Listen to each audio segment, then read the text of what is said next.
L'intelligence artificielle, on en entend parler absolument partout. Et avec elle, une question, une angoisse même, qui nous taraude un peu tous. Est-ce que nos emplois sont en danger? C'est une anxiété bien réelle, nourrie par des chiffres qui font un peu peur et une technologie qui avance à une vitesse folle. Aujourd'hui, on va regarder au-delà des gros titres pour vraiment décrypter ce qui se passe. C'est la question, évidemment. Celle que tout le monde se pose en voyant ce que les IA sont capables de faire. On entend parler de remplacement, d'automatisation. Alors est-ce que c'est une fatalité? Pour y répondre, on va commencer par le chiffre qui a mis le feu aux poudres. 4 millions. Ce chiffre, il vient de l'OCDE et il a fait l'effet d'une petite bombe. Plus de 4 millions d'emplois en France seraient exposés à une transformation radicale d'ici 2030. Bon, quand on entend ça, brut de décoffrage, ça donne le vertige et ça alimente clairement la peur. Mais justement, exposé, ça veut dire quoi au juste? Est-ce qu'on parle vraiment de millions de personnes qui vont se retrouver au chômage? Pour le savoir, il faut prendre un peu de recul et regarder le tableau dans son ensemble. Et c'est là que la nuance est hyper importante. Le mot-clé de l'OCDE, c'est exposer, pas supprimer. Ça veut dire que les tâches de ces métiers vont profondément changer. Et si on regarde encore plus large, le Forum économique mondial, lui, nous dit qu'au final, on parle d'une création nette de 78 millions d'emplois dans le monde. Donc on le voit bien, le vrai sujet, ce n'est pas une destruction, mais une restructuration massive du travail. Et ça nous amène à un changement complet de perspective. L'idée, ce n'est pas de se battre contre la machine, mais plutôt d'apprendre à travailler avec elle. Le concept clé, ce n'est pas le remplacement, mais l'augmentation.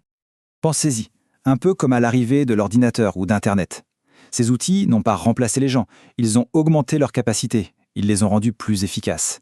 Eh bien, l'IA, c'est pareil.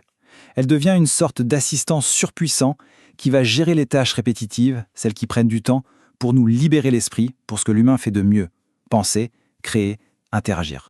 Et voilà la différence fondamentale, le truc à bien retenir. L'IA automatise des tâches, pas des métiers. Elle est excellente pour faire de la saisie de données, trier des emails, analyser des tonnes d'infos. Mais la créativité, l'intelligence émotionnelle pour gérer une équipe, la pensée stratégique pour négocier un contrat complexe, ça, c'est purement humain. Et ça devient notre plus grande valeur. Allez, un exemple très concret pour que ce soit bien clair. Une IA peut scanner des milliers de radios médicales en quelques secondes pour repérer une anomalie, bien plus vite qu'un humain. Mais c'est toujours le radiologue qui va interpréter ce résultat, le mettre en contexte, poser le diagnostic final et surtout l'annoncer au patient avec toute l'empathie nécessaire. L'IA assiste, elle n'a pas remplacé. Bon, d'accord. Mais alors, concrètement, quels sont les métiers qui sont vraiment en première ligne? Et là, attention, la réponse pourrait bien nous surprendre.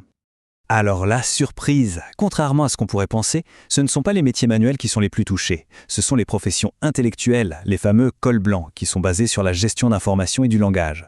Traducteurs, rédacteurs et même certains analystes voient leurs tâches les plus routinières s'automatiser.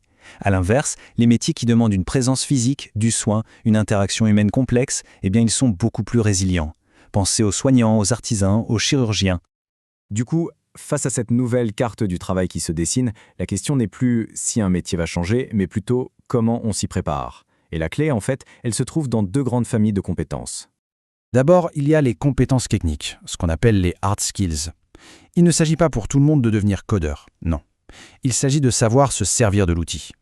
Ignorer l'IA aujourd'hui, c'est un peu comme si, il y a 20 ans, on avait refusé de toucher un ordinateur. C'est juste plus possible. Et maîtriser l'IA, ça veut dire quoi concrètement? Eh bien, ça veut dire apprendre à lui parler, à lui donner les bonnes instructions. C'est ça, le prompting. Ça veut dire savoir choisir la bonne IA pour la bonne mission. Et surtout, ça veut dire développer son esprit critique pour toujours vérifier et corriger ce que l'IA produit. Parce que oui, elle peut se tromper, et la responsabilité finale, elle reste humaine. Ok, la technique c'est une chose, mais ça ne fait pas tout. Loin de là. En fait, plus l'IA s'occupe du technique, plus nos compétences purement humaines, les soft skills, deviennent notre principal atout. C'est là que se trouve notre véritable force. La pensée critique, pour ne pas gober tout cru ce que la machine nous sort. La créativité, pour poser des questions que l'IA ne peut même pas imaginer. L'intelligence émotionnelle, pour collaborer, négocier, manager des équipes. Et enfin, l'adaptabilité, la capacité à apprendre en permanence. C'est ça le vrai capital humain de demain. Finalement, quand on met tout ça bout à bout, on arrive à une conclusion assez simple. Le vrai défi, il n'est pas technologique, il est humain. C'est notre capacité à tous à nous adapter qui fera toute la différence. Alors, la grande question, comment on fait pour s'adapter? On peut imaginer un plan d'action assez simple, en 3 temps. D'abord, analyser non pas son métier dans son ensemble, mais les tâches qui le composent, pour voir ce qui est automatisable. Deuxièmement, cultiver ce que la machine ne sait pas faire, la créativité, le sens critique, l'empathie. Et enfin, troisième étape, changer de mentalité. Voir l'IA non comme une menace, mais comme un partenaire pour devenir plus performant. Cette phrase, je trouve, elle résume tout. La véritable menace, ce n'est pas la technologie elle-même, mais c'est de rester immobile face au changement. L'avenir appartient à ceux qui sauront créer une synergie entre l'intelligence artificielle et l'intelligence humaine. Au final, la vraie question, ce n'est plus est-ce que l'IA va nous remplacer, mais plutôt comment va-t-on s'en servir pour se réinventer.